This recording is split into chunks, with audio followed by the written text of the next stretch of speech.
Ngayong umaga may nagdala sa atin ng welding machine. Ang issue nito ay hindi na spark. Ayan. Check na lang natin. Sige, balikan ko lang kayo. Pali yung ayusin natin. Check kayo. Check muna yung kung continue ka. Ito ko muna dito. Yung audio solution. Check natin. Sige. Wait lang. Yan. Ibig sabihin, magkalugtong to. Okay, ito goods. Kung dito, tsaka dito. Ito isa ako din.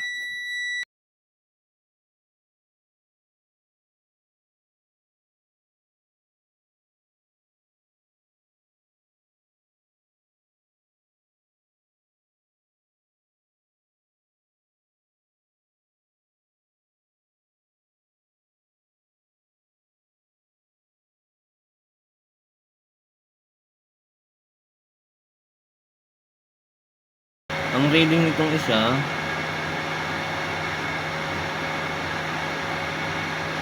300 volt. Itong isa wala.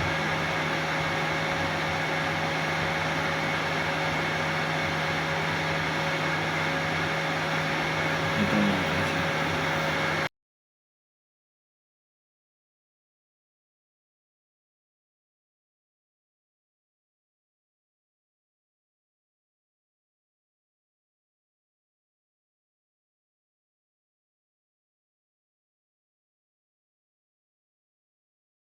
Ang microfarad dito ay 220, kaya pwede siya sa 10 times 10.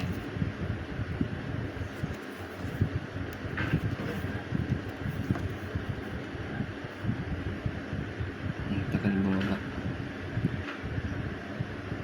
Ibig sabihin leak na to ng capacitor.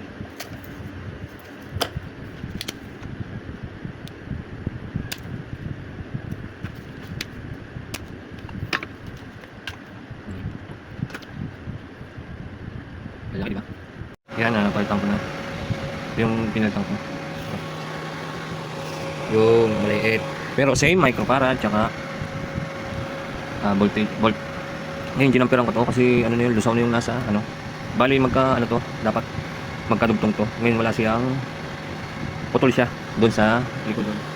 Kaya dinugtong ko, pakita ko sa inyo. Meron na yan. Kanina ang reading niyan ay ano lang. Ingat lang kayo kasi 310 volt to. O diba? Itong isa. Ano ba? Hirap piliin. Ito ko check.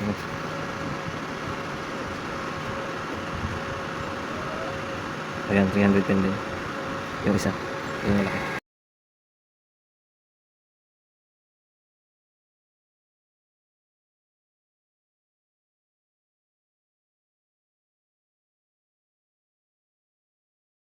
The moment of truth.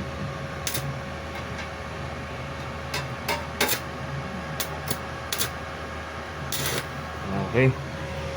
Okay na. Thank you for watching.